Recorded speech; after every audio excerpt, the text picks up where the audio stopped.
یہ کہانی حکمت اور دانائی سے بھرپور ہے۔ اس میں حکمت اور دانائی کے فوائد بتائے گئے ہیں، جبکہ تکبر اور غرور کس طرح انسان کو خاک میں ملاتا ہے مکمل اس کی تفصیل دی گئی ہے۔ لہذا اس کہانی اور سٹوری کو مکمل سنیے اور اس کے ساتھ جڑے رہیے، انشاءاللہ یہ آپ کو فائدہ پہنچائے گی۔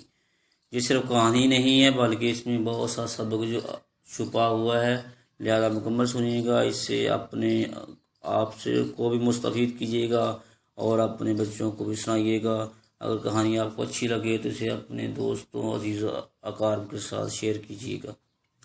کسی زمانے میں سلطنت شمس کے نام سے ایک عظیم سلطنت تھی۔ اس کا بادشاہ شہنشاہ عمر بن فرید نہایت ذہین، بہادر اور رحم دل تھا۔ اس کی رعایا اس سے خوش تھی کیونکہ وہ انصاف پسند تھا اور عوام کی بہتری کے لیے ہمیشہ کوشاں رہتا تھا۔ لیکن اس کامیاب حکمرانی کے پیچھے ایک اور شخصیت تھی، اس کا خاص وزیر شیخ نجم الدین، جو علم و حکمت میں یکتا تھا۔ وہ ہمیشہ دانشمندانہ مشورے دیتا، جس کی وجہ سے سلطنت مضبوط سے مضبوط تر ہوتی گئی۔ وزیر کی قابلیت کے چرچے نہ صرف سلطنت کے اندر بلکہ پڑوسی ریاستوں میں بھی ہونے لگے۔ شیخ نجم الدین کا شمار ان چند لوگوں میں ہوتا تھا جن کی ہر بات کو دربار میں توجہ سے سنا جاتا۔ جب بھی بادشاہ کسی مشکل میں پھنس جاتا، وزیر کا مشورہ ہمیشہ بہترین ثابت ہوتا۔ وہ صرف ایک دانشور ہی نہیں تھا بلکہ سیاست، جنگی حکمت عملی اور تجارت کا بھی ماہر تھا۔ لیکن وقت کے ساتھ بادشاہ کے دل میں ایک خیال پیدا ہونے لگا، کیا میری عصمت وزیر کی وجہ سے ہے؟ کیا رعایا میری بجائے وزیر کی عقل کو زیادہ اہمیت دیتی ہے؟ دربار میں کچھ حاسد وزراء بھی تھے جو وزیر کی عقل مندی سے جلتے تھے۔ وہ بادشاہ کے دل میں یہ بات ڈالنے لگے کہ وزیر اپنی حیثیت سے زیادہ طاقتور ہو رہا ہے۔ کچھ نے یہ بھی کہا کہ اگر وزیر چاہے تو بادشاہت پر قبضہ کر سکتا ہے۔ بادشاہ کے دل میں شبہ پیدا ہونے لگا۔ ایک دن اس نے دربار میں کہا، کیا میں اپنے وزیر کے بغیر اس سلطنت کو نہیں چلا سکتا؟ یہ سن کر دربار میں سناٹا چھا گیا۔ وزیر نے یہ سنا لیکن خاموش رہا، کیونکہ وہ جانتا تھا کہ وقت ہی اصل فیصلہ کرے گا۔ بادشاہ نے وزیر کے دانائی کو پرکھنے کے لیے اسے ایک مشکل سوال دیا، اگر کسی دانا شخص کو بغیر کسی جرم کے سلطنت سے نکال دیا جائے تو کیا کرے گا؟ وزیر نے مسکرا کر جواب دیا، بادشاہ سلامت، جو دانا ہوتا ہے وہ حالات کو قبول کر کے نئی راہیں تلاش کرتا ہے، جبکہ نادان شخص شکایت کرتا رہتا ہے۔ بادشاہ کو یہ جواب پسند نہ آیا۔ اس نے فوراً اعلان کیا، اگر تم واقعی اتنے عقل مند ہو تو تمہیں اپنی دانائی کے بال پر سلطنت سے باہر بھی کامیابی حاصل کرنا چاہیے۔ آج سے تمہیں ملک بدر کیا جاتا ہے۔ یہ سن کر دربار میں سکتہ طاری ہو گیا۔ کسی کو یقین نہیں آ رہا تھا کہ ایسا دن بھی آ سکتا ہے، لیکن وزیر نے کوئی شکایت نہ کی اور خاموشی سے محل چھوڑ دیا۔ ملک بدر ہونے کے بعد وزیر نے کئی دن سفر کیا۔ آخرکار وہ ایک گاؤں میں پہنچا جہاں اس نے خود کو ایک عام شخص کے طور پر متعارف کروایا۔ اس نے گاؤں کے بزرگوں کے ساتھ بات چیت کی اور جلد ہی گاؤں والوں کو اپنی دانائی سے متاثر کر دیا۔ وزیر نے دیکھا کہ گاؤں میں بہت سے مسائل ہیں، لوگ غربت میں جی رہے تھے، زراعت میں ترقی نہیں ہو رہی تھی اور تجارت نہ ہونے کے برابر تھی۔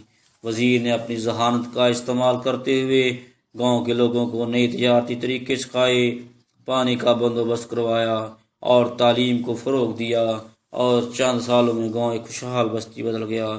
اب وہی لوگ جو ایک عام وزیر کو پہچانتے تھے اسے ایک عظیم استاد اور رہنما ماننے لگے۔ اس کی شہرت دوسرے گاؤں تک پہنچ گئی۔ دوسری طرف بادشاہ کے حالات بگڑنے لگے۔ وزیر کی عدم موجودگی میں سلطنت میں بد انتظامی بڑھنے لگی۔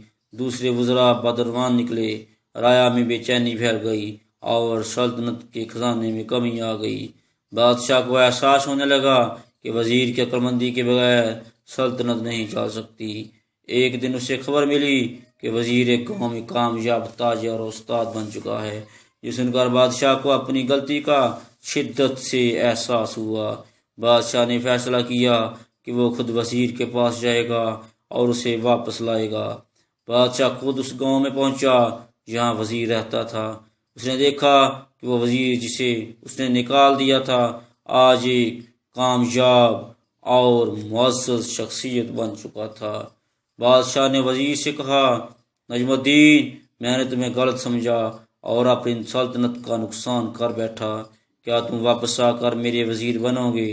وزیر نے مسکرا کر جواب دیا، بادشاہ سلامت، اگر آپ واقعی سمجھ چکے ہیں کہ دانائی کا کوئی نعم البدل نہیں ہوتا تو میں واپس آ سکتا ہوں، لیکن ایک شرط پر۔ اب آپ میری باتوں کو مکمل توجہ سے سنیں گے اور اپنی سلطنت کو عقل سے چلائیں گے، نہ کہ جذبات سے۔ بادشاہ نے وزیر کی شرط قبول کر لی اور اسے واپس لے آیا۔ وزیر کی واپسی کے بعد سلطنت دوبارہ ترقی کی راہ پر گامزن ہو گئی، بدعنوانی ختم ہو گئی اور رعایا خوشحال ہو گئی۔ بادشاہ نے سیکھ لیا کہ عقل مند لوگوں کی قدر کرنی چاہیے، ورنہ سلطنت کا زوال یقینی ہوتا ہے۔ اگر ہم اس کہانی سے نتائج نکالیں، یہ کہانی ہمیں کیا نتائج دیتی ہے، اس سے کیا سبق حاصل ہوتا ہے، ہم اس سے کیا سیکھ سکتے ہیں، تو وہ مندرجہ ذیل ہیں۔ غرور انسان کو اندھا کر دیتا ہے، جبکہ دانش مندی ہمیشہ وقت کے ساتھ اپنی قدر منوا لیتی ہے۔ جو لوگ عقل اور حکمت سے کام لیتے ہیں وہ کسی بھی حالت میں اپنی کامیابی کا راستہ بنا لیتے ہیں۔ کسی بھی کامیاب حکمران کے پیچھے ایک دانش مند مشیر ہوتا ہے، اور اسے نادانی سے نظر انداز کر دیا جائے تو سلطنت زوال پذیر ہو جاتی ہے۔ یاد رکھیں کہ عقل مند انسان حالات کے بدلنے پر نہیں گھبراتا، بلکہ وہ نئے راستے تلاش کرتا ہے۔ امید ہے آپ لوگوں کو یہ کہانی پسند آئی ہوگی۔